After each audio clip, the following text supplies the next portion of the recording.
मन माणिक लहर समंदरे, मुरजीवा नग सीपन सायर, वो निर्मल आनंद कंदरे।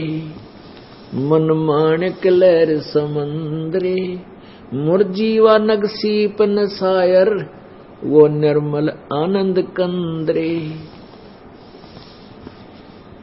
अब कितनी प्यारी वाणी बोली है गरीबदास साहेब ने अपने कबीर परमात्मा के विषय में। भाई मोती मुक्ता दर्शत नाही, ये जग है सब अंदरे, दिखत के तो नैन चश्म इनके, फेरा मोतिया बंदरे। अब क्या बताते हैं कि जिनको तुम विद्वान समझा करते, बड़े वेदों के ज्ञाता हैं, बड़े मर्मज्ञ ज्ञाता हैं। अब जैसे आपने अभी देवी भागवत महापुराण के गीता प्रेस गोरखपुर से प्रकाशित पृष्ठ नंबर 414 पे छठे सकंद में क्या पढ़ा कि सतयुग के ब्राह्मण वेदों के पूर्ण विद्वान होते थे और वो दुर्गा की पूजा करते थे। 562 पृष्ठ पर दुर्गा कहती है ब्रह्म की पूजा करनी चाहिए, उसके अतिरिक्त दूसरे की धारणा भी नहीं लानी चाहिए, उसकी पूजा करो, वो ब्रह्म लोक में रहता है। अब गीता जी अध्याय नंबर 8 के श्लोक नंबर 16 में लिखा कि ब्रह्म लोक पर्यंत भी सभी जन्म मृत्यु में है, पुनर्वर्ती में है, ये भी स्थायी नहीं। अब यहां परमात्मा कहते हैं मोती मुक्ता दर्शत नाही, ये जग है सब अंदरे। अंध माने अध्यात्म ज्ञान नेत्रहीन, इनको अध्यात्मिक ज्ञान नहीं था इसलिए अंधे थे सब। अब दुर्गा भी अंधी, पूर्ण ज्ञान नहीं, वो कभी ब्रह्म तक ही बताती है, उसकी पूजा करो। भाई दिखत के तो नैन चश्म इनका, फेरा मोतिया बंदरे। अब दुर्गा कभी कहती है अक्षर ब्रह्म, वो ब्रह्म जिसने सारी सृष्टि रची वो अक्षर ब्रह्म है, और फिर क्या उस ब्रह्म की पूजा करो, उसका ओम मंत्र है, परवण मंत्र है। तो इन सब के मोतिया बिंद था। मोतिया बिंद कैसा होता है? जैसे सफेद मोतिया हो जा किसी के आंखों में, उनकी आंख इतनी स्वस्थ दिखाई देती है जैसे कति सारा दिखता हो, लेकिन उन्हें दिखता कुछ को नहीं, कति नपट अंधे होते वो। तो ऐसे ही ये विद्वान भगवान देवी और देवता हमने कति भगवान प्राप्त दिखाई दे थे और बड़े विद्वान नजर आवे थे, इनको तो कैख भी ना ज्ञान था। अब जैसे अभी तक हमारे पवित्र हिंदू धर्म के ये गुरुदेव लोग हमें ये नहीं बता सके कि पुराणों में क्या लिखा है, ब्रह्मा विष्णु महेश की क्या स्थिति है, तो ये आँखें कैसे कह सकते? तो अंधे थे, अंधे मीन ज्ञान नेत्रहीन। इनको ये भी ना समझ में आई गीता, पवित्र गीता जी और पवित्र चारों वेद और पवित्र पुराण हमें क्या संदेश, यथार्थ संदेश दे रहे। और पुराणों के वक्ता ब्रह्मा जी ये आप अज्ञान अंधेरे में, इसलिए बताते हैं मन माणिक लहर समंदरे, मुरजीवा नग सीपन सायर, वो निर्मल आनंद कंदरे। भाई मोती मुक्ता दर्शत नाही, यो जग है सब अंदरे, दिखत के तो नैन चश्म इनके, फेरा मोतिया बंदरे। ये दिखत के तो आंखें बड़ी निर्मल दिखाई दे, बड़े विद्वान नजर आवे हैं, पर इनका अज्ञान रूपी मोतिया बंद हो रहा है। नर नारायण देशी पाके, जय कट्याना यम का फंदरे, रतन अमोली दर्शत नाही, धक है वाकी जिंदरे। कि ऐसा सुंदर शरीर पर आप पाके और फिर भी भगवान नहीं मिले, और कहते हैं वो परमात्मा नहीं प्राप्त हुआ, तो धिक्कार है उसके जिंदगी ने, इस मनुष्य जीवन को। भाई पूर्ण ब्रह्म रटे अविनाशी, जो भजन करें गोविंदरे, भाव भक्ति जा हृदय होई, फिर क्या कर है सुरपति इंद्रे। अब जिनके सच ये ज्ञान समझ में आ गया और सच्चे दिल तो भक्ति में लौ लाएगी, कहते फिर यहाँ का सुरपति देवताओं के राजा इंद्र की पदवी भी हमारे लिए व्यर्थ है। वो भी वो क्या कर है सुरपति इंद्रे, यानी उसके सामने वो सुख देवताओं के राजा इंद्र का भी व्यर्थ है। व्यर्थ क्यों है? क्योंकि वैसे तो इंद्र को बहुत सुख है, देवताओं का राजा है, स्वर्ग का राजा है, लेकिन यू राज रहेगा कितने दिन? यू ज्यादा समय नहीं रहे, इसका फिक्स टाइम है। 72 चौकड़ी युग इंद्र, एक इंद्र 72 चौकड़ी युग तक शासन करता है, 72 चतुर्युग तक। और एक ब्रह्मा के दिन में 14 इंद्र अपना शासन पूरा कर लेते हैं, इसलिए 1008 चतुर्युग होते हैं। तो 72 चतुर्युग जब ये ब्रह्मा इंद्र पूरा कर लेगा, और इसने अपने ही तप और अपने ही यज्ञों से उस इंद्र का राज को प्राप्त किया, मृत्यु को प्राप्त होगा। 72 चतुर्युगी तक राज करके, 72 चतुर्युग, सतयुग, त्रेता, द्वापर, कलयुग, एक चतुर्युग। इसमें 43,20,000 वर्ष होते हैं एक चतुर्युग में। और ऐसे ऐसे 72 चतुर्युग तक एक जीवात्मा इंद्र की पदवी प्राप्त करके स्वर्ग का राज्य भोगती है, और फिर मृत्यु को प्राप्त होकर गधे की योनि प्राप्त करता। शटार्डुस की 84 लाख योनियों का गधे से होता है।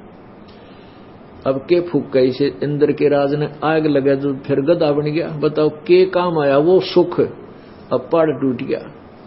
अब फिर इसे गधे के जीवन हो जावन माने, जैसे महावीर जैन वाली आत्मा के 60 करोड़ बार गधा रतरा गजब हुए, 30 करोड़ बार कुत्ता। देवताओं के राजा वाला सुख के काम आया उसका। नो भगवान याद दिलाओगे फिर हमारा दिल यहां से हट जाएगा। क्या बताते हैं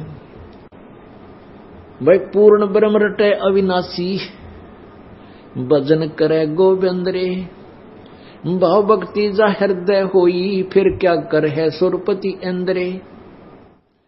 इंद्री कर्म ना लगे लगारम, जो भजन करे निर्द्वंद रे, गरीबदास जग कीर्ति होगी, जब लग सूरज चंद्रे। कि देखो भक्ति करोगे आपका काम आवेगी, यहां भी सुख मिलेगा, और यहां से भक्ति करके जाओगे तो कहते आपकी कीर्ति बनी रहेगी, जब लग सूरज चंद्रे। यानी आप सतलोक चले जाओगे, वहां आपको, यहां लोग आपके गुण गाया करेंगे। जैसे ध्रुव, प्रहलाद, मीराबाई आदि पुण्यात्माओं को आज तक याद किया जाता है, और वो अपनी भक्ति करके बेड़ा पार करके हम उनके गुण गावें। तो ऐसे ही हम अपना कर्म बनावेंगे, सतलोक चले जाएंगे, और पीछे आने वाले आप जी के गुण गाया करेंगे, बड़े अच्छे भगत थे, और वह तो बेड़ा पार करके। इंद्री कर्म ना लगे लगारम, जो भजन करे निर्द्वंद रे। निर्द्वंद माने और सब तरफ से ध्यान हटा के अपने मालिक के चरणों में लगे रहे। काम जो अपना पेट रोजगार निर्वाह के लिए धंधा करे, उसमें भी मालिक को भूल नहीं पड़ने दे, उसको कहते हैं निर्द्वंद भजन करना।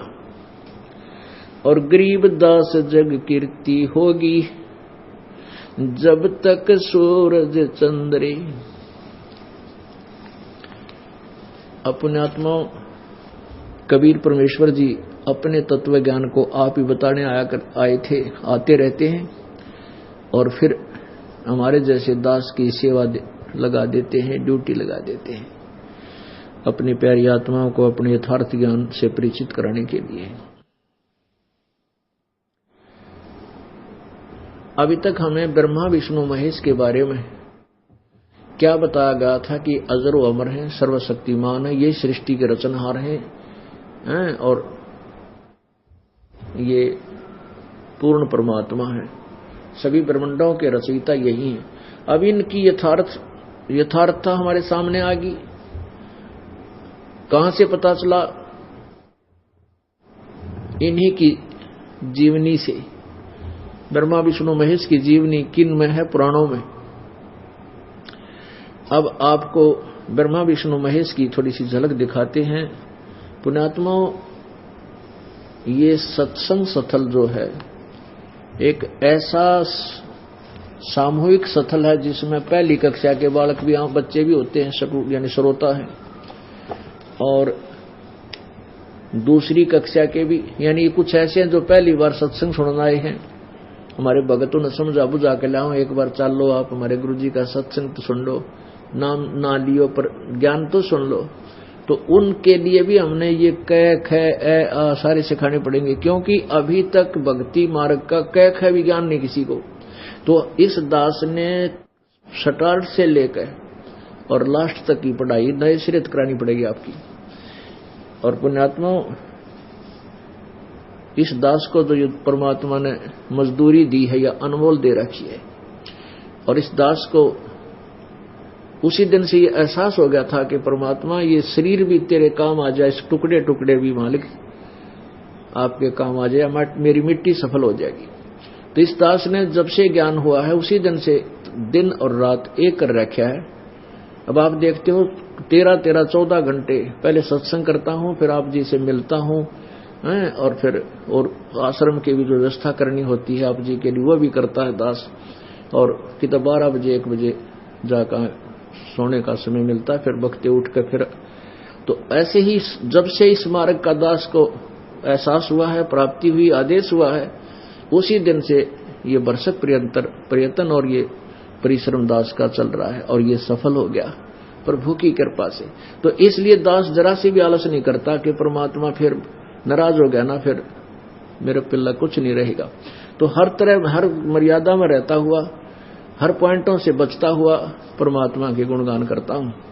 तो यहां ये ऐसा है कि पहली कला कक्षा से लेकर लास्ट तक ये नए सिरे नई पढ़ाई पढ़ानी, क्योंकि पहले ज्ञान से विपरीत है सारी, और इसमें मेहनत ज्यादा करनी पड़ेगी दास ने, क्योंकि बार बार रह कर प्रमाण ना दिखाऊंगा तो कुछ भी पल्ला ना पड़े आपका ये 2 घंटे व्यर्थ जाएंगे, जिसको नए सिरे से नहीं बताया जाता।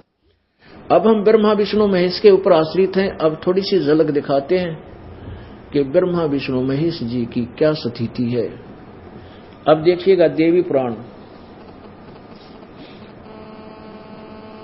अब ब्रह्मा विष्णु महेश जी की उत्पत्ति आपको दिखाते हैं। श्री ब्रह्मा विष्णु महेश जी का जन्म, इनके माता पिता कौन है, थोड़ा सा विस्तृत दिखाएंगे। और जो पुण्यात्मा पहली बार आए हैं या बार बार जो, क्योंकि ये ज्ञान एकदम समझ में नहीं आता, आप कम से कम भी 1 वर्ष तक लगातार सत्संग सुनोगे, जब आपकी बुद्धि विशाल बनेगी। और उसके लिए बार बार ये लेक्चर अर्थात ये सत्संग करने अति आवश्यक होगी। अब अभी तक हमें परमात्मा कबीर जी ने 600 वर्ष पहले कहा था कि धर्मदास ये जग बोराना मन विचलित है, और कोई न जाने पद निर्वाणा, मोक्ष मार्ग का किसी ने ज्ञान नहीं है।